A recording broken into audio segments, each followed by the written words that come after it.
Mic check. 1, 2. Mic check. I'm just kidding. I don't even have a mic for this, so. I am such a dork. Okay, so I wanted to get this message out. I had a prophetic dream last night and a breakthrough with something that I was going through, and me being part of the collective, I feel like other people should know or even hear this just for the fact that maybe it'll help. I don't know. I'm just trying to make my videos. This is the second one, so I'm a little bit nervous, and also this is new. So even saying prophetic dream is new, for me. Putting that out there for the world to see. So here it is. The dream that I had last night led to the breakthrough. It was me, writing it down, that it helped me see things from a different perspective and also heal a part of my love wounds. So I'll go into the dream first, and then I will explain the breakthrough and give you a little bit of my own personal history as to, better understand how it all kind of comes together, and hopefully, it'll help someone. Okay, so, now, the dream was in some kind of like video game, like a first person video game. If you play video games, if you don't, then, I'm sorry that you may not get this reference, but okay, so it was in a first person, and there was somebody else in the game, and we were at like a rundown amusement park. This was kind of like something similar to like Call of Duty, something similar to Valorant, those kind of games, where you're on a team, but this wasn't quite a big team. It was just me and someone else. So we were at an amusement park that was run down, and we were collecting certain items from certain areas.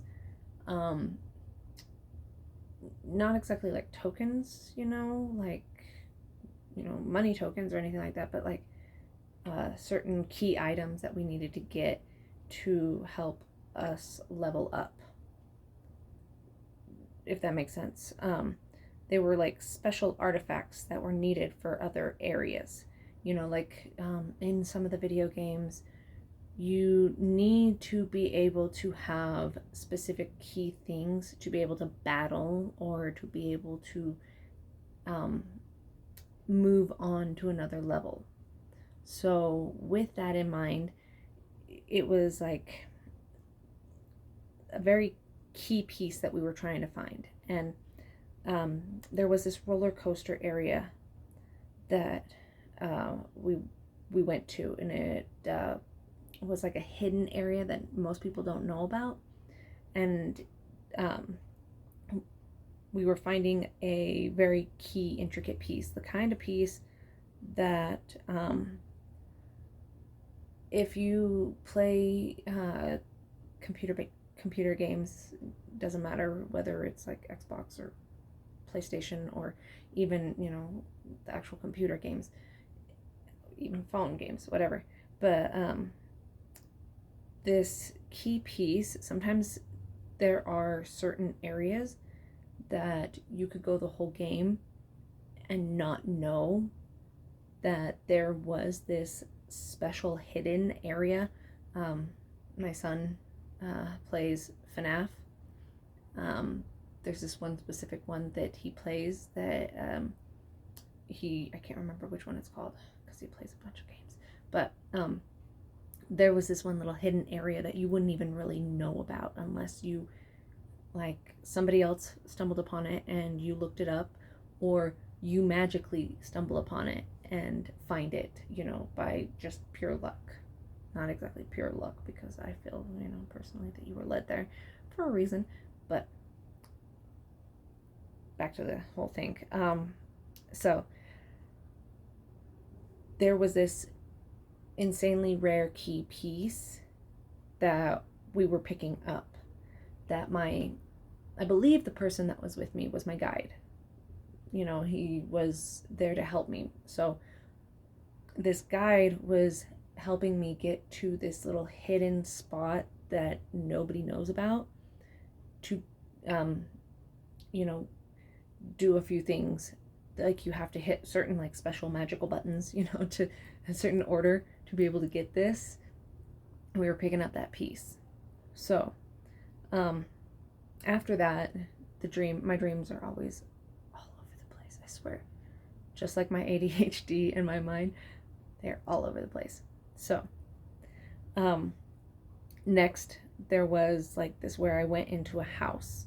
There was this house that was being redone, like torn apart, completely, like remodeled, and built back up. So it was in the teardown phase, the like gutting it out kind of phase. And it first started looking kind of like Minecraft, like very basic, like, nothing really there. Just basic outlines of what should be what you start from. So, in that house, there were spirits that were still in there while the work was being done. There were certain, I couldn't quite tell what spirits they were, whether they were like good or bad or anything like that. It was just, there were other entities in this house. And while this work was being done, they were still kind of sitting back watching, like seeing where it was going. They weren't like hurting anything. They weren't really even doing anything. They were just kind of watching. Then it changed again, like it always does. It changed into where I had to recreate this massive town. This is like, it was a Play-Doh clay kind of town. Like, it was just all of these individual small, intricately designed pieces of like a town and vehicles and like all this stuff. And it was like I had to recreate an exact replica for someone while my kids were like needing me at the same time. So I was like trying to multitask, and I was getting really frustrated, and I was like so close to being done. Sorry, I knew this was gonna happen. I should have just closed the windows for this, but there's no signs. So I'm sorry if this is bothering you, but everything happens for a reason. And so I was I hate when they do that. I was multitasking, and there was someone in my dreams that wasn't supposed to be there. Notice how that went off. Right before I got to that part. So yeah, that's definitely a sign. Somebody doesn't want me to tell this part. Okay. So there was somebody in there, and I can always feel when there's somebody in there that isn't supposed to be in there, because something doesn't feel right, just you get that intuition that you're like, something's not quite right here. So there was somebody in there. Then it changed, like from that intricate little town and multitasking, to where I was helping at a kitchen, like some kind of restaurant, I think. And there was this guy who was always doing dishes and smiling at me. And I smiled back but was cautious about him because, I don't trust anybody. I'm just barely learning to trust myself, let alone the fact that I have very heavy trust issues and I'm just barely starting to trust other people. And that's a whole different story that I'll get into in other videos. But I was being cautious about him. Something just didn't feel right. And that's when, I realized that this is someone that wasn't supposed to be in my dream, was after I woke up. It seemed like he was trying to get my attention and was working there just to get to me. Like he was trying to do nice things to get me to like him. That love bombing kind of thing, and then like I woke up, like right after I, realized I made this like connection in my brain. I woke up. He kept helping out. I realized later on that he kept helping out and then would kind of like pull away emotionally. If you are an empathic person, if you can read energy, if you understand what it feels like when someone is emotionally distant, then you know what I mean. He would do things that were nice but didn't actually talk about deeper things. Like he kept doing nice things, but he didn't have any like real conversation at all. Like he just kept doing nice things, kept doing nice things, kept doing nice things. And it was kind of like, but didn't actually even speak to me in the dream. So I was like, okay. So I now, like, that's whenever writing this all down, after I wrote all that down, this is when I had my, bing, aha moment. The little light bulb came on, imagine a little light bulb right here. Okay. So my life bulb, I think I might coin that one. I like that one. My life bulb. That might actually be something I can use later. Okay. So this is stuff that happens in my real life too. And I picked up on those male traits from my family. And I'm not saying that they are specifically male traits, because I don't feel like that it's just a male trait. I think it's a masculine kind of trait in, doing things for others. But maybe I'm wrong. I take this back. Because I'm not 100% sure, so I don't want to speak it in saying that it is or not. But in my family, it is more of a masculine trait. So write down in the comments if you actually know, please, because I'm interested in kind of getting everybody else's take on this, because I don't know. So now that I actually like see these patterns, I can change them in myself. So I'm not gonna read you the whole thing because it might take a while, but I still have some work to like get to that point of where I'm not emotionally distant. I struggle personally with being 100% authentic. I say that because like right now, this is me being pretty authentic. There are other parts of me that you'll see later on that are also me, but I struggle with being vulnerable and telling people how I feel and what's happening and, talking about this kind of stuff. Which is kind of why I'm like really shoving myself off the ledge, right here for the whole world to see my vulnerability and, kind of like I know that I'm not the only one going through this stuff, so it's, I don't want to say it's my job, but it, in a way, as a collective person that has done a lot of healing, and I am now trying to, give out what worked for me and things that I have figured out so that it can help others. I'm it is my job in that way. So let's see. I realized that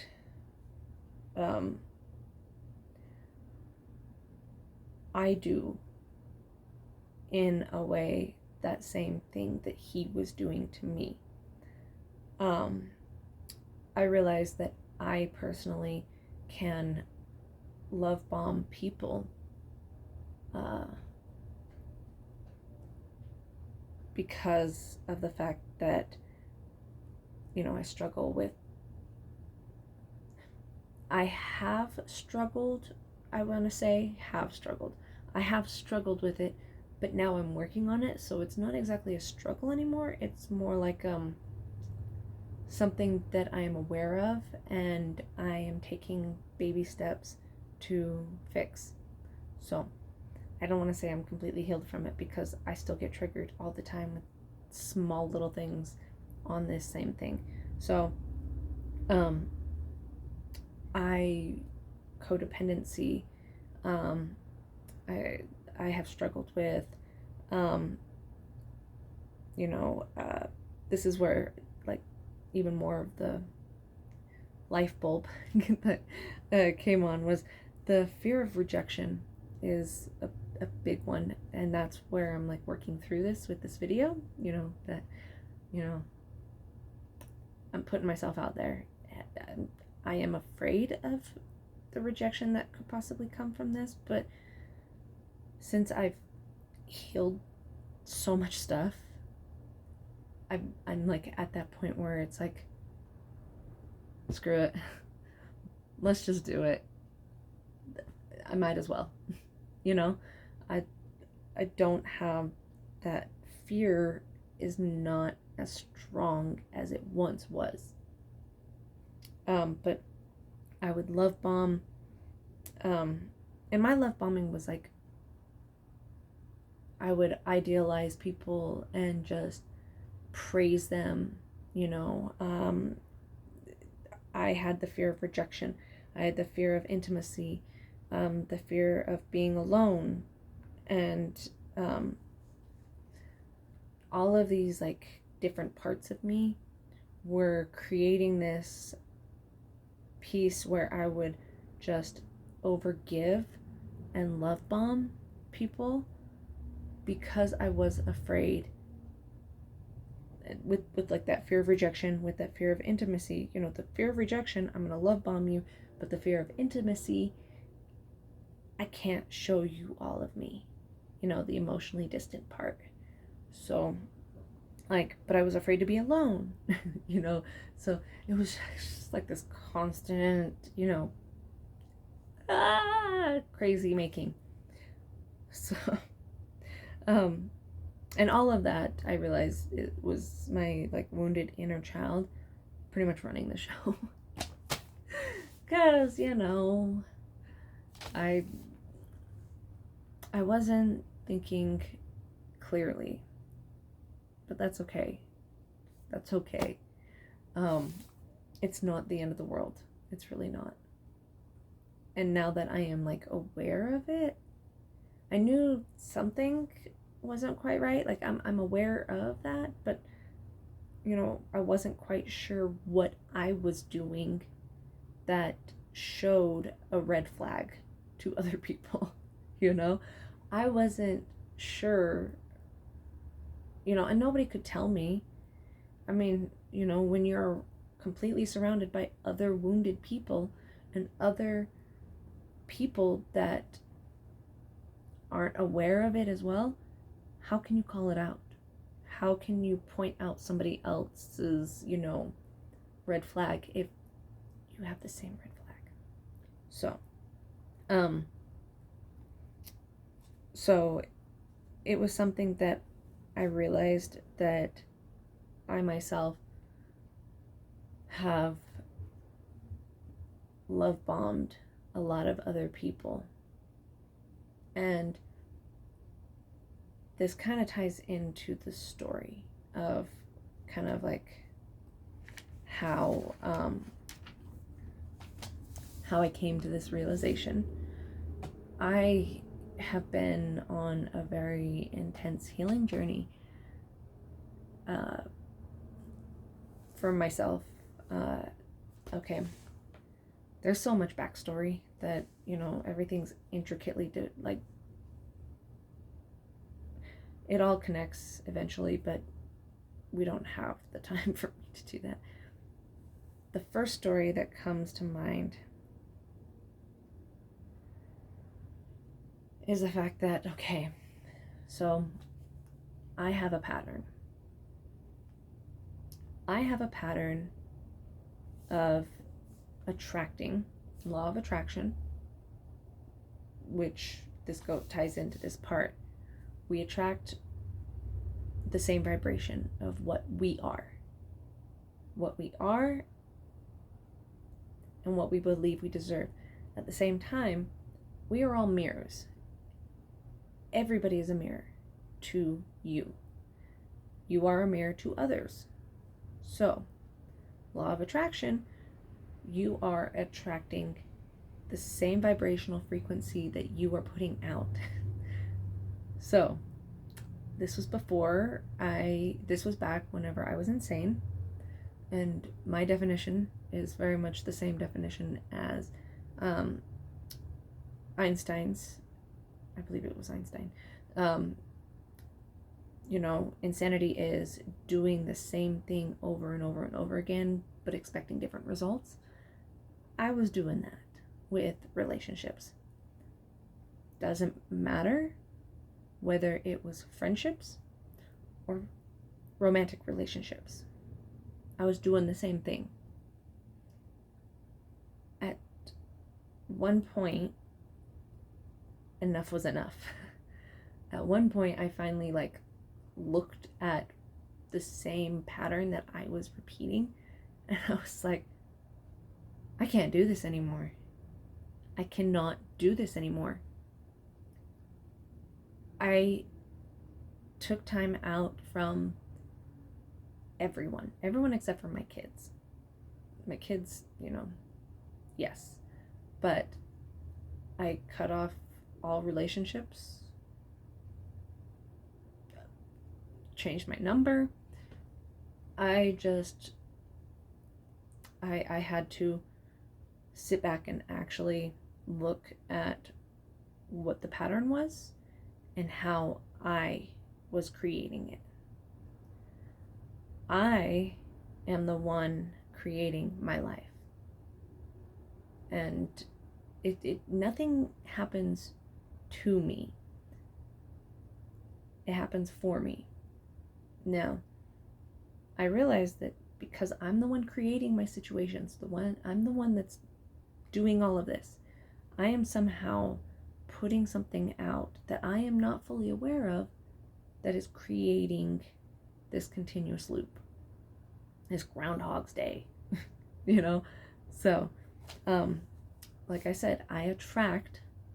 I'm not saying it's like, oh, poor me, you know, I'm the victim here. I don't know why. No, I didn't know why, but I knew it was me. I knew there was something I was doing, something that I have been doing to continuously keep staying stuck in this constant repeat of like a really bad song that won't stop playing. So, my pattern was that I was attracting men in my life that were, I don't want to like point fingers and sit there and be like, oh, I know they were a narcissist. I know they had narcissistic traits, just like I have narcissistic traits that I am learning to change. The difference is that I am aware of them and I don't want to have them. A lot of these traits were trained and drilled and given to me. Okay? And that's like a whole different thing. I was given this programming and I needed to figure out how to release it. So, like I was saying, I attract very narcissistic trait people that will love bomb and then, pull away and are completely emotionally distant, that do not actually, they're not there. They're not there. And believe me, I'm fully aware of, I have CPTSD, PTSD, probably a few other, I've got anxiety, depression, ADHD. I can name off a lot of things, but they're labels, and so I see them more as something that I will overcome and not allow to hold me back and, use as a crutch. But just to explain a little bit so that you're fully aware, I have very complex, very, very heavy childhood trauma, and as well as like other trauma from past relationships, ex-boyfriends, ex-husband, it's a consistent thing. So I realized though that these are things that I was doing even when I was dating people. As I look back at things, I'm like, oh my gosh, I was doing some of this stuff because like I hated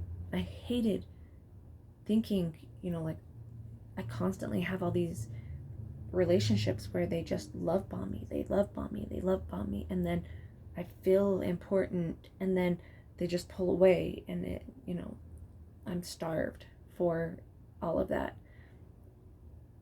But I, on another level, would do that to other people. I would love bomb people or overgive in the fact that I didn't want them to leave me. Even if they were not good for me, I didn't want to be alone. And I would take the measly scraps, or I would take what I knew I didn't want, but still thought, well, it's better than nothing. I would settle. So it's something that it really had me completely think, oh crap. So I have been love bombing others this whole entire time. And now that I'm aware of it, now I can stop it. I'm not 100% sure on how I'm going to stop it. It's just more of an awareness thing. We'll see if I come up with something. I'll let you know.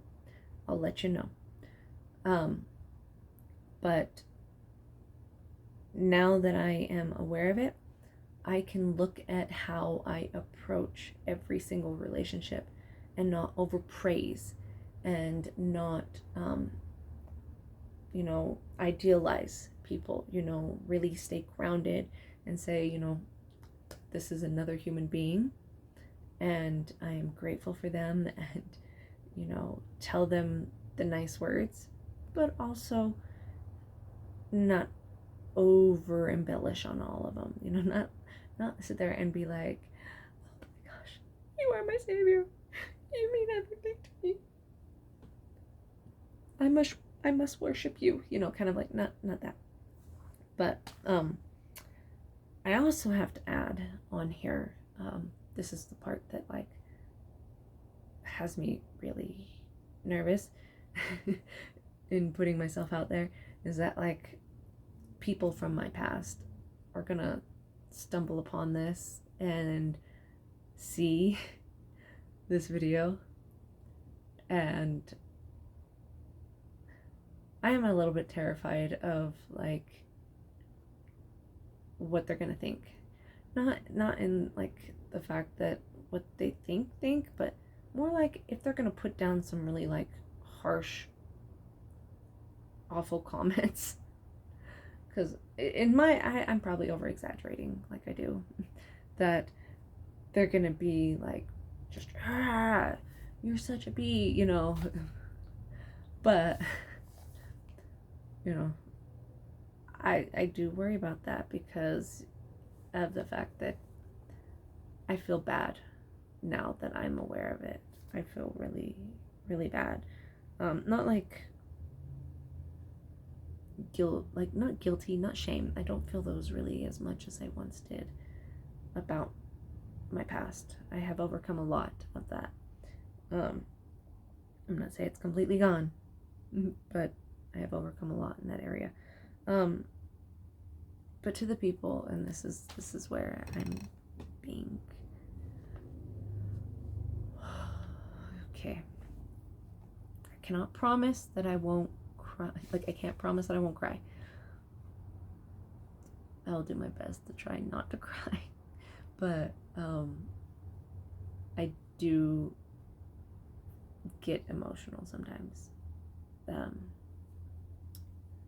Once I turned on my emotions, I'm still trying to have control over them. And I say that because, like, being raised in the home that I was raised in and the relationships that I was in, if you showed emotion, if you cried, it was a sign of weakness. In the fact that it gave them more ammunition, to attack. And so I learned very early on to just shove it down. Now that I'm allowing it, sometimes I just I cry. And so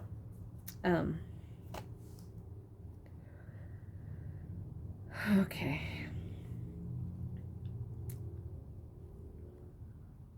To the people in my past,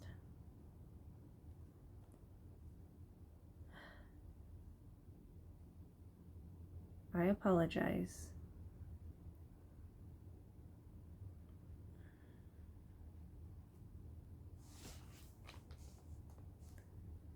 I apologize for the pain that I may have caused you or that I was a part of.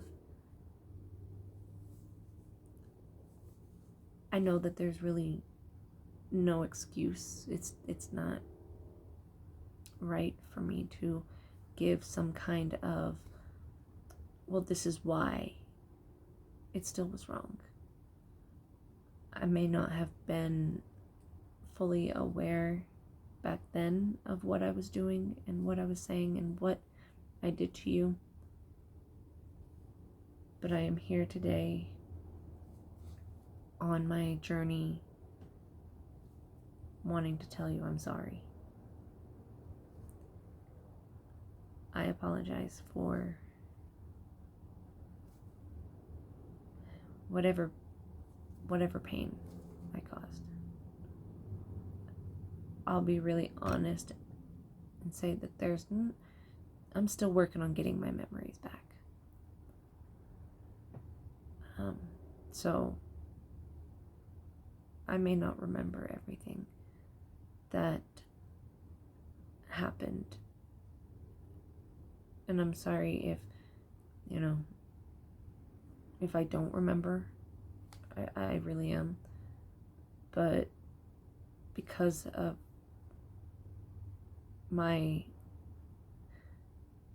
CPTSD and my PTSD and my drug addictions and my just addictions, period, I don't have the best memory.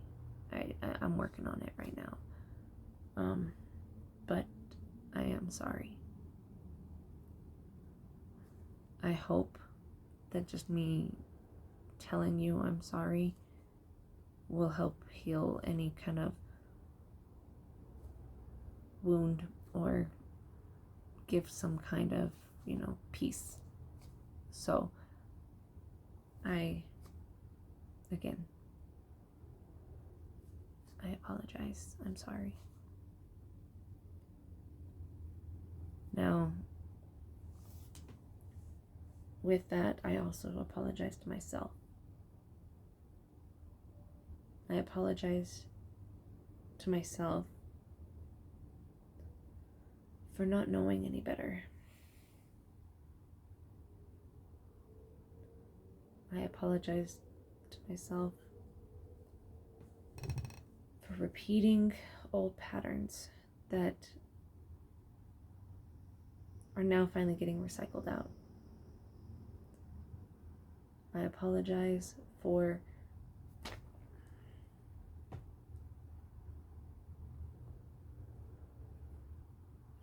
not having love and self-worth for myself, to where I projected that onto other people. I am now moving forward,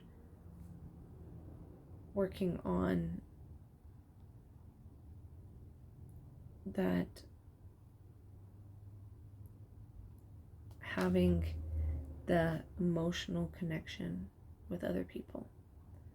I am working on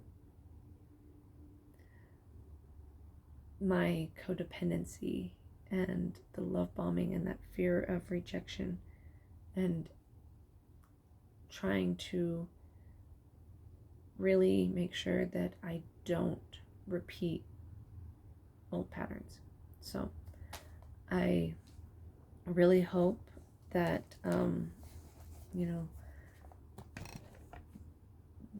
this little video is helpful to whoever may find it.